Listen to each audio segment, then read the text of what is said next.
A lot of Christians, I don't think, utilize their imagination the way they should. If you were to ask the average Christian about imagination, they would kind of have some resistance towards it because they would look at imagination as being fantasy. Well, I admit that fantasy is part of the imagination. You know, having a mouse that talks, having a dog Pluto that talks, and all of these kind of things, that's imagination, and that's fantasy to a lot of people. I'm not talking about that. If you go to a dictionary and look up a definition of imagination, it just means your ability to see something that isn't real or isn't present.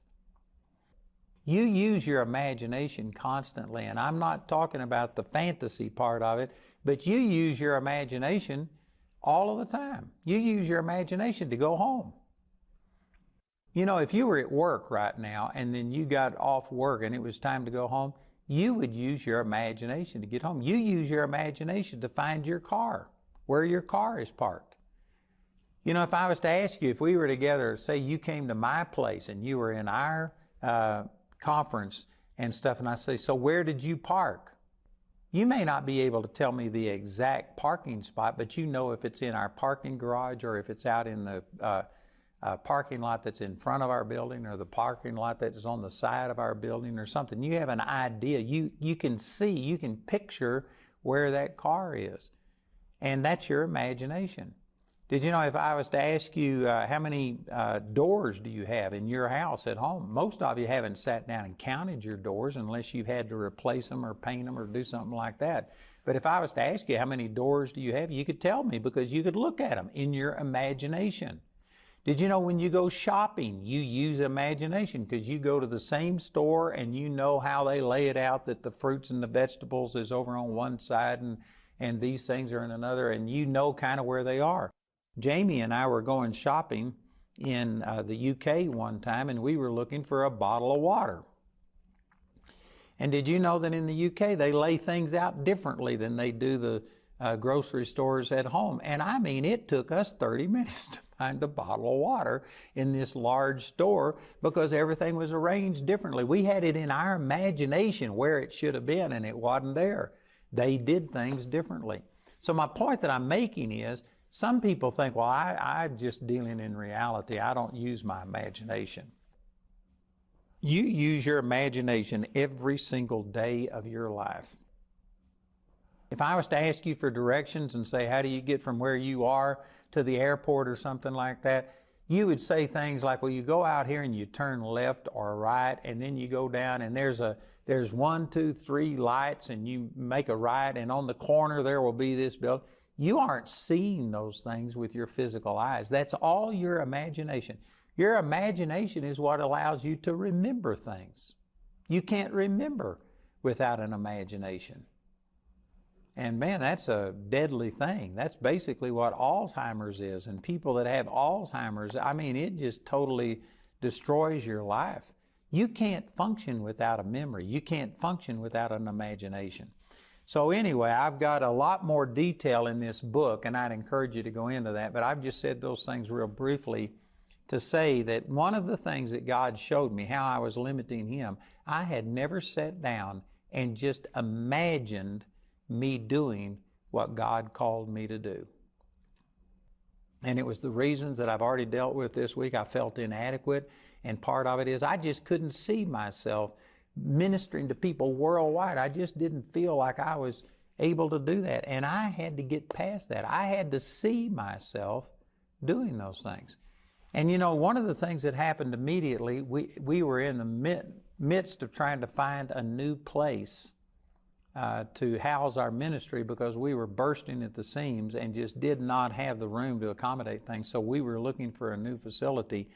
And those around me were looking at buildings that were like 20 or 30,000 square feet.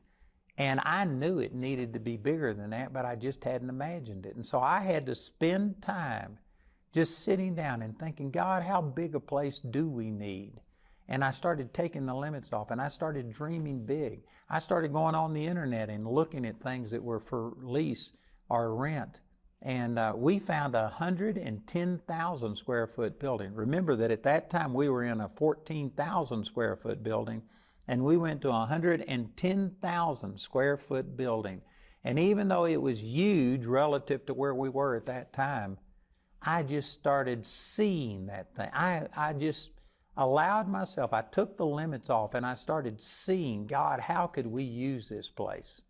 And when we first moved in there, it seemed like we were like a BB in a barrel. It was like we'd never fill this up. But I told people, I said, 4 or 5 years, we'll be maxed out and we'll have to get another place. And it turned out that that was exactly so. And you know, one of the things we did when we got this building was 110,000 square feet, but there was only 10,000 square feet of that entire building that had been built out and had offices in it. And the rest of the thing was a warehouse. And they did mill work for, woodwork type things. And so the whole thing had to be built out. And what I did, I got together with some builders and we spent a number of time with architects and we were drawing out how big an auditorium we needed, how many classrooms we needed, the toilets, all of the facilities, the office space and things. And we made a plan, and I was determined I was going to do this debt-free. And one of the things that I did, I had my builder put this tape down on the floor where every wall was, where every door was, and things like this. And I would spend an hour or 2 hours a day just walking around. This is after everybody had left and before we had moved in there, so there weren't many people just in those first 10,000 square feet. And after everybody left, I would just spend an hour or 2 every day walking around, praying and imagining that building being built. And I know that this sounds crazy to a lot of people. A lot of people look at that as fantasy, but this is how you build a vision on the inside of you. I would see those things. I actually took some 5-gallon buckets and I put them in where the stage in the auditorium was going to be, and I put plywood on top of them. And I stood on top of that plywood and I preached entire messages just like there was people in that auditorium. And there was nobody there. It was dark. It was at night. Nobody was there. And I know many people think I'm weird, but I think you're weird to have an imagination and not use it, because your imagination is where you conceive things from God. And so what I was doing, I was doing these things to help me see that place built, to see it done. And I tell you, it was a struggle at first. And at first I felt kind of strange doing it. But you know, the more I did, I got to where I was so excited. I actually looked forward to the time that I could spend just walking around. And I never stepped over that. It was duct tape is what I was trying to think of. I never stepped over that duct tape and acted like it wasn't, like a wall wasn't there. In my imagination, I was seeing those rooms and those offices and all of those things built. And I would go around and I'd act like I was opening a door, and I'd walk in and I'd look at this office and think, is this the size that I want it to be? Is this how I want this to look? And I was using my imagination. And over a period of time, it got to where that was so real on the inside of me. It's exactly like this Hebrew word, yetzer, that means conception, and it's translated imagination. I actually conceived that building.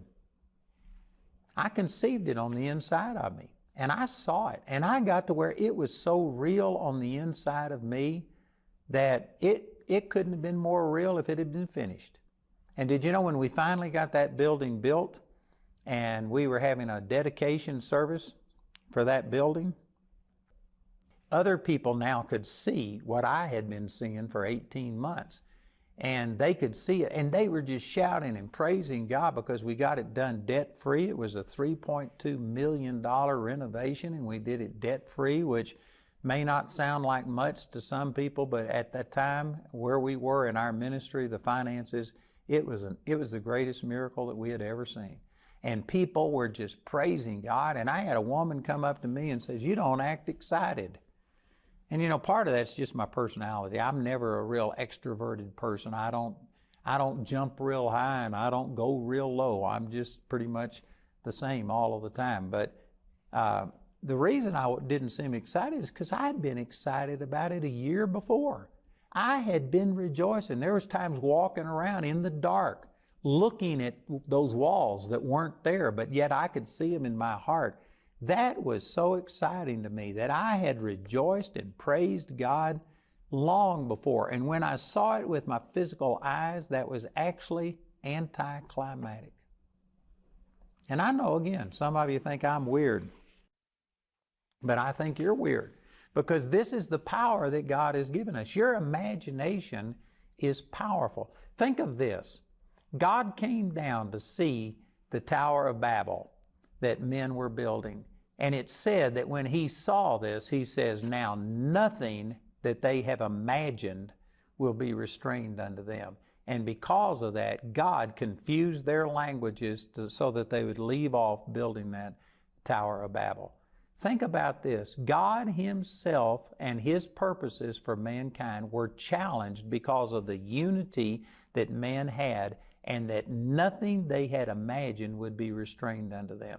The imagination was so powerful that God had to do something to limit that imagination to keep them from thwarting His plans for them. If God is challenged by the evil imaginations of people, think how the devil's kingdom could be challenged by you using your imagination in a positive way.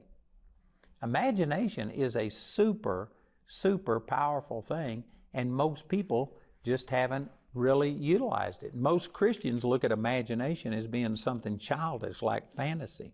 Let me turn over here to 2 Corinthians chapter 4 and share with you some scriptures that the Apostle Paul wrote. And he was talking about persecution here and some of the things that he had endured. And in 2 Corinthians chapter 4 and in verse 17, he says, for our light affliction, which is but for a moment, worketh for us a far more exceeding and eternal weight of glory, while we look not at the things which are seen, but at the things which are not seen. For the things which are seen are temporal, but the things which are not seen are eternal. This is amazing. Man, I've got a lot of teaching on this. I could talk about this for a very long time. But notice he says, we are looking not at the things which are seen, but at the things which are not seen. The average person watching this program would say, well, if you can't see it, then how can you look at it? You can see things in your imagination. Matter of fact, again, you can't do anything in your physical body that you haven't already conceived in your imagination. You know, we've built a lot of buildings, and I'm right now in the process of dealing with architects, and we're building buildings. And what happens when you go through building something, you talk about things, and everybody is seeing something. They have a picture on the inside of what they want, but the architect's picture may not be the same as mine. So I remember actually taking a napkin and drawing out some things, but I'm not a very good artist. And so I told them, but then I drew it, and as we discussed it, we began to start getting closer and closer to seeing the same thing. And finally, they write down and put it in print. They make a blueprint, and you use that blueprint to build things from. You can't build. You can't just go out and start building something. You've got to have it drawn out. You've got to be able to see it. That's the whole purpose behind the blueprint, is so that when you say you want this, the other person is seeing the same thing. So you write it down, you both get to where you see it. You know, I built a deck on my house out in Florissant one time, and I remember that I took a bucket and just sat on that bucket, and I bet you for probably a week, I just sat and looked at how I wanted this deck to look. And I would just sit out there for 30 minutes, 40 minutes at a time. Jamie came out one time and said, "What are you doing?" And I said, "I'm designing this deck." And what I was doing, and in my mind, I was just seeing this coming to pass. And I would sit there and think about it. And then eventually I saw things in my imagination that I said, this is what I want. And once I saw it on the inside, then I could do it on the outside. Man, I pray that you're tracking with me. I know that not everybody is a visionary. Not everybody thinks the way that I do. But really, you cannot do anything on the outside that you haven't already seen on the inside. This is why when you're like building something, when you're putting something together, they will give instructions, and they won't just have words, but they will also have pictures. They'll have an illustration and they'll say it's like it is in illustration number 1. And so they'll use words. Words paint pictures. But they will also use pictures. You know, the old saying, a picture is worth 1,000 words. When you see something, then you can all of a sudden do it. But if you can't see it, you can't put it together. You can't build it. And so if you're reading instructions, this is why they have those illustrations. Anyway, I'm saying all of these things to say how important your imagination is, and sad to say, most Christians have somehow or another been thought to think that it's childish to have an imagination. I just want to deal in reality, and they don't consciously use their imagination. When the Lord told me I was limiting Him by my small thinking, this is one of the major things He told me. And I started spending lots of time just sitting and thinking and imagining things coming to pass. And man, when I started doing that, I knew that God wanted me to reach people all over the world, but I was just reaching a very small segment of people. I just got to sit down and thinking and praying and letting God inspire my imagination. God, how do I do this? How is it that you want me to get from where I am to there? And I would just pray about it and think, and then God would speak things to me, and I would see it in my imagination. And you know, I'm still doing that. We right now are in the process of building out our Charis Bible College, and I saw these dormitories. I'm the one that designed them. I thought about what do I want, and I would think about it. And I didn't want it to be just a typical college dorm where, you know, you have multiple people in a bunk and it's bland and it's sterile looking. And I sat down and imagined and saw what I want, and I finally communicated it, and we came up with plans. And then we went into designing a student activity center, and we probably talked about this 2 or 3 meetings. And I said, I just can't see it yet. And we were sitting down and discussing, and they were saying, so what do you want? And we were discussing some things, and Mike Pickett, one of my vice president of our ministry, he says, what would you think about an atrium in the center of the thing? And when he said that and spent just a few words describing it, I said, that's it. That's what I was missing. I wanted something like that. And all of a sudden, all of the things that I'd been thinking about, I had to tell you that, but I saw it in my heart. And once I saw it, then I communicated it to the architects, and now we're going ahead and they're actually designing that building right now. But I had to see it on the inside before I could build it. This is something that every one of us deals with. You have an imagination, and it's underutilized with most people. We need to get to where we start using our imagination to see what God has called us to do coming to pass. And sad to say, most people will see failure, they will see criticism, they'll see all of these things, but we need to start seeing success. And I'm going to be talking about how to use your imagination in a positive way. Again, I'm giving away this little booklet free of charge.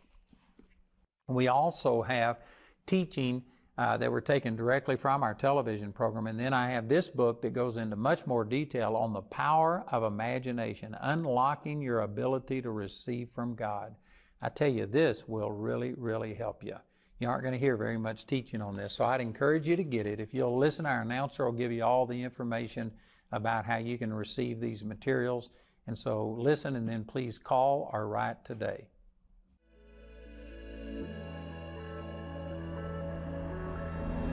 We gotta stop looking at this word as someday.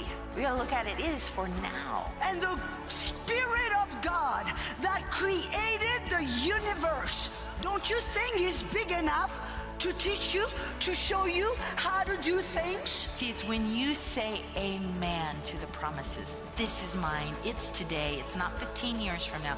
It's today. It's when you say amen that you start to glorify God.